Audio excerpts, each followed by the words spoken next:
Silav evar baş hevanno sebebi weşana min a taybet ya vê saetê de ew e ku kadroyên dewleta Tirkiye li deverên cuda ê Sûriyê êl û eşîrên Ereb komîser hev dike wan bi rêk û pêk dike li hember Rojavayê Kurdistanê sor dike bi çep û sîleh dike.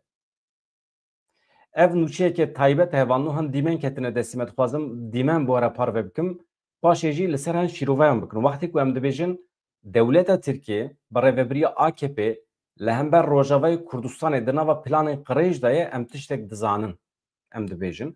Heta niha me tim gotiye operasyonê wanê li hember heremên parastinê ên medyayê jî li hember Başûrê Kurdistanê ew jî hene heziriyê wan didomin. Niha dîmenê ku derketiye ez bu ara parve bikim paşê em dikarin li ser şîrove bikin ka mesele çi ye ev dîmen ji ku derê hatine kîjan hereme û kîjan eşîret e. Siz burada huzurlu ve mutlu olduğunuz zaman biz de huzurluyuz. قال بما انتم مسرورين وسعيدين ومطمئنين نحن كذلك الامر نفس الشعور متبادل. Biz ülke olarak milli değerlere, ümmet değerlerine bağlı kaldığımız müddetçe siz de bağlı kaldığınız müddetçe bizim yolumuzda Allah sefere çıkmak bizden zafer Allah'ındır mantığıyla hareket edeceğiz. İnşallah. ارتباطنا القديم والقوي ان شاء الله ما راح نتفرق والشيء بيخدم الامه الاسلاميه جميعا ان شاء الله راح نكون ماشيين على الدوام. Dünyada zulüm gören kardeşlerimiz, Gazze'de olanlar hepimiz şahit oluyoruz. الناس اللي انظلمت في العالم وخصيصا بفلسطين نحن شاهدين عليها. Müslümanın bu konuda gerekli وكل شيء حكيته فيه ان شاء الله راح يوصل السيد الرئيس. siz burada huzurlu ve mutlu olduğunuz zaman biz de huzurluyuz. قال بما انتم مسرورين وسعيدين ومطمئنين نحن كذلك الامر نفس الشعور متبادل. Biz ülke olarak milli değerlere, ümmet değerlerine bağlı kaldığımız müddetçe siz de bağlı kaldığınız müddetçe bizim yolumuzda Allah sefere çıkmak bizden zafer Allah'ındır mantığıyla hareket edeceğiz.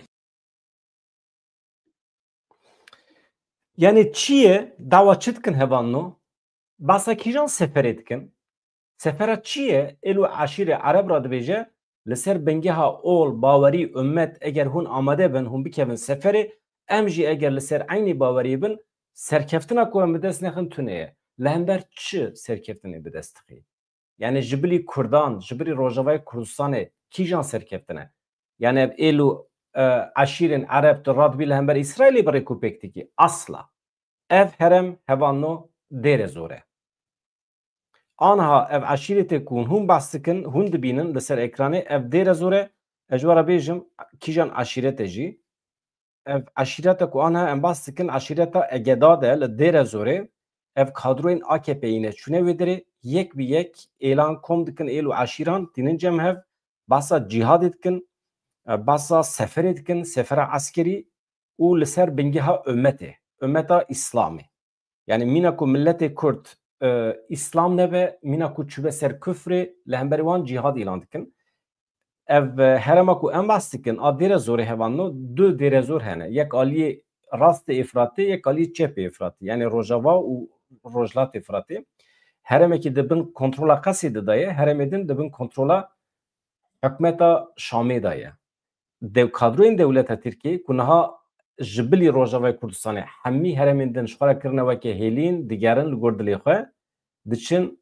digerin ziman jî nizanin bi rêya tercümanan dixwazin fitne fesadî bixin nava êl û eşîrên Ereb li hember Rojava yani dawa wan ev e ji ber ku weke dewlet nikarin rast hincetan peyda bikin êrişê ser Rojava bikin anha pêvajoyekê heye pêvajo hem li Bakurê Kurdistanê li Tirkiye didome di paralelî wî de li Rojava di navbera Rojava û Sûriyê de jî heye ama tiştekî heye sedî set ez ji we re bêjim hevanno pêvajoya di navbera hikûmeta Sûriyê û Rojavayê Kurdistanê de ne mümkün e pêk were mantalîte mantık ji hev cuda ye yani AKP jî vê yekê dizane AKP dizane ku Qesê de her çend bibêje em entegre jî dibin em daxilê artêşê dibin sazî û dezgehên me êl Rojavayê Kurdistanê wê bibe beşekî hikûmeta Sûriyê jî veye ne mümkün e kadroyên hikûmeta Şamê mejiyê wan mantalîtê wan ne müsait e ku bikaribe li hev bikin. Yani mümkün e ku YPJ bibe beşekî artêşa Sûriyê bi wan cihadîstan re bi wan çeteyên re mil bidin milê hevûdû li hember Daişê şer bikin. Ma mümkün e tiştekî wisa. Nabe. Yani tiştekî tê de mantık tune be û çiwa ez dibe yani nabe mantık tê tune. Ne mümkün e. Yani ev pergala ku 14 salin ava biye li Rojavayê Kurdistanê ev pergal ji bo li ser piyan bimîne çi ji destê milletê Kurd tê wê bike. Hem milletê me Başûrî hem ê Bakurî û hem jî ê heçar her pênc perçeyên Kurdistanê. Avrupa jî di nav da. Ji ber vê yekê hevan ji bîr bikin. Mesela pêvajoya li Bakurê Kurdistanê Tirkiye jî li ber xitmandinê ye. Ka em binêrin heyeta İmralî ana diçe Tayyip Erdogan dibîne roja 28 mehê ka ew ê çi biaxivin. Dewleta Tirkiye kîja wan gavan bavêje. Dîsa ew ê tehdît bike. Dîsa ew ê gefan li Rojavayê Kurdistanê bixwe. Anha hevanno dewleta Tirkiye di nava haziriyan da ye. Du êrişên paralel pêk tîne. Yek li ser Rojavayê Kurdistanê, yek li ser herêmê parastinê yên medyayê. Li haya we hebe. Ha, vê hefteya pêşiya me hûn ê hin tiştan bibîsin. Wê tiştên nû çê bibin. Di nava tevgera azadiya Kurd de wê hin tiştên nû çê bibin ez ji we re nabêjim. Lê li bendê bin wê tişt çê bibin hevanno. Niha em midxwast ez tenê ser vê mijarê bidomînim. Lê çend mijarê din hene dixwazim bêlim saetên pêşiya me hevanno. Niha yenekê û pedekê jî li ser avakirina hikûmetê li hev nekirine. Çima li hev nekirine? Mesele çi ye? Hevanno. Aniha hikûmet ava nebû. Demek ki dirêjê hilbijartin çêbiye li Başûrê Kurdistanê lê hikûmet çê nabe. Çima? Endamê Bîroya Siyasî ya yenekê Sadî Ahmed Pîr di derbarê avakirina hikûmeta dehemîn a Herêma Kurdistanê de daxuyaniyekê daye çapemenî ka em binêrin çi dibêje? Sadî Ahmed Pîr dibêje heta niha yeneke pedeke li ser vekirina parlamentoyê li ser avakirina hikûmetê negihîştine li hevatinê. Pîr diyar kir ku divê destpêkê yenekê û pedeke li ser şiklê avabûna hikûmetê yani li ser çawabûna ava hikûmetê li hev bikin. Pişra werin parlamentoyê aktif bikin. Hilbijartina parlamentoya Herêma Kurdistanê kengê çêbûbû roja 20 Cotmehê 2024. Heta niha hikûmet tune ye. Tam salekî derbas bûye. Hakikaten li hember dünya alemê em dî rûveş dibin ya. Pedeke û yenekê heta niha 12 civîn pêkanîne. Lê li hev nekirine. Li ser çi li hev nakin? Aborîye, bütçeye, yeketiya pêşmergeyan e. Em hê jî fehm nakin hevanno. Mesela wekî din hûn zanin li Silêmaniyê şahsûwar Abdulwahîd girtiye. Lahor Şêx Cengî girtiye. Mesela di derbarê wan de şik û guman hene. Gelo zext li wan tê kirin, rewşa wan çawa ye, di zîndanê de serokê ofîsa hewlêrê ya mîsyona alîkariya navnetewî ya netewên yekbûyî xwe îfade kiriye. Jê re dibêjin ûnamî. Ka em binêrin çi dibêje? Di derbarê mafê mirovan de hin agahiyan dide. Yani dibêje civîn pêk hatiye, civînekî li ser vê meselê ka em binêrin çi dibêje? Di derbarê her du kesiyetiyên Kurdiyên girtî de agahî dabû. Yani dibêje divê hûn li wan miqate bin. Şik û gumanê me hene ku rewşa wan baş e ne baş e. Divê ji nêz ve çavdêriya dadwerî em dikin li dijî birêz şahsûwar Abdulwahîd Lahor Şêx Cengî û hevkarê wan ên li Silêmaniyê divê em dixwazim zanibin. Ji nêz ve divê em dixwazim bişopînin. Hakikaten jî rewşa wan em mereq dikin. Tiştekî pir zelal tune ye di derbarê rewşa wan de. Ev jî medxe nava dudiliyê. Hevalno li Rûsyayê li fabrîqeyekê de teqîn çêbûye herî kêm 10 kes mirine 12 kes wendan e li bajarê Kopeyskê li herêma Çelyabinskê ew jî dikeve navenda Rûsyayê yani di fabrîqeyekê de teqîn çêbûye eleqeyê bi dronan tune ye bombe tune ye herî kêm 10 kes mirin walî daxife dibêje êvara çarşemiyê teqîn çêbûye şewat derketiye piştî bûyerê yani hemî aniha bûyer ketiye bin kontrolê. 12 karker wendan e 10 kes mirin e mesela. ev wenda jî muhakkak mirine. Mesela ev tesîsa ku lê teqîn çêbûye hevano ji bo armancê leşkerî teqemenî hildiberand, dafirand. Şewat gelekî mezin biye, bawer dikim Cebilxane şewitiye. Lê walî Texler da zanîn ku bûyer ne ji ber êrişeke dronê pêk hatiye, lê belê ragihand ku Komîteya Lêpirsînê ya Rûsya di derbarê bûyerê de lêpirsîneke cezayî daye dest pê kirin.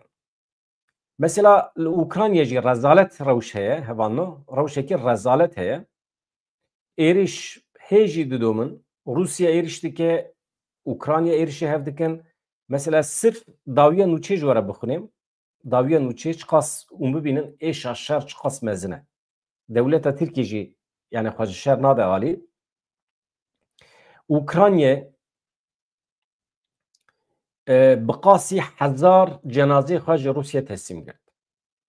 Rêveberiya dîlgirtiyên şer ya li Ukrayna ragihand ku radestkirina cenazeyan roja 23 Cotmehê bi hevkariya Komîteya Navnetewî ya Xaça Sor pêk hatiye.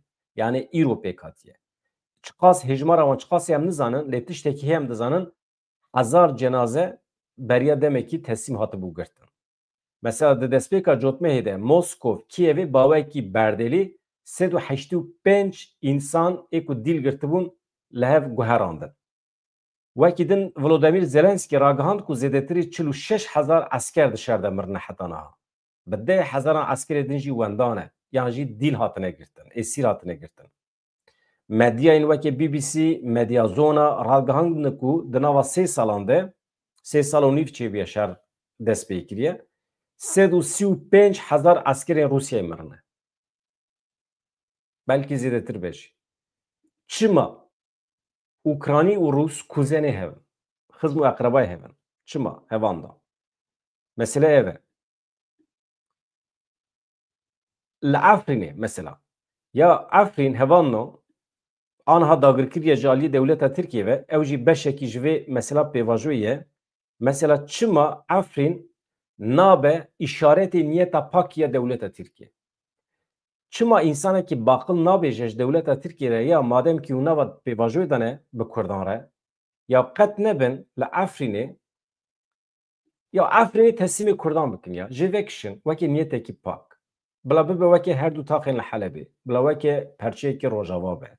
Li wê derê perwerdeya Kurdî bila hebe. Dewleta Tirkiye dagirkeriya xwe didomîne, çeteyê xwe lê bicihî dike, hê jî însanan direvîne fîdye dixwaze, hê jî zeytûnan didizin. Mesela anha rabûne perwerdeya Kurdî bi temamî ji holê rakirine. Anha qet nebe jî bo şermê ve jî perwerdeya Kurdî hebû. Mesela piştî dagirkirina Efrînê ji gelek hêlan ve guhertin qedexe li hember çand û zimanê Kurdî hatiye pêşxistin. Li gorî agahiyê hevanno binêrin ji heremên hatine bi dest xistin sala xwendinê a 2025-an 2026-an zimanê Kurdî li dibistanê Efrînê hatiye qedexe kirin. Li gorî hin daneyan jî di nava gund û navçeyên bajarê Efrînê de bi dehan mamosteyên zimanê Kurdî hene li bendê ne ku bikaribin dest bi karê xwe bikin. Lê nafîle. Ji destpêka salê ve mamoste pirtûkên bi zimanê Kurdî tev amade ne. Mamosteyan amedekariyên xwe ji bo vekirina dibistanê jî kiribûn. Lê di rêbaza xwendinê ya îsal de dewleta Tirkiye zimanê Kurdî li dibistanan bi temamî qedexe kir, ji holê rakir, di fêrkirinê de zimanê wekî Tirkî, İngilîzî, Fransî kiriye meriyetê. Yani ew zimanê esasî ne, Kurdî tê tune ye. Ji sala 2018 ve ye dewleta Tirk Efrîn dagir kiriye. Çekterên girêdayî wî rojane li ser xweza, çand, dîrok, darên zeytûnê, şeniyan, terorîzmê pêktirin. Bifikirin ku diçin gora şexsiyetên me ê wê derê hildiweşînin. Nûrî Dêrsimî jî gora wî hilweşandin wê derê. Vana însanên bêbextin, însanên dirûne, li aliyekî pêvajo ne, bi pêvajoyê heqeten Kurdan dixapînin. Guhertina demografîk ji xwe çêbûye li Efrînê. Yani Kurd nehîştin, di van demên de wî de Kurdan dest pê kir, ceribandin biçin wê derê, lê dîsa jî îxtiyaran direvînin çeteyê wan. Yani vê rezaletê merû çawa bike hevanno, niha ez viya ez peyamê we dixwînim hevanno. Ez heqeten naxwazim zêde dirêj bikim ama dîmenên ku anha hûn dibînin ser ekranê Ez vê hema ewsa bikim. Li hember Rojavayê Kurdistanê civînên cîhadê hevalê ku destpêkê xwe negihandine dikarin vîdeo ji serî ve bigirin temaşe bikin. Me hin agahî dane ewin. Yani vê gavê agahiyên destê me de kadroyên taybet yên AKP hatine perwerdekirin.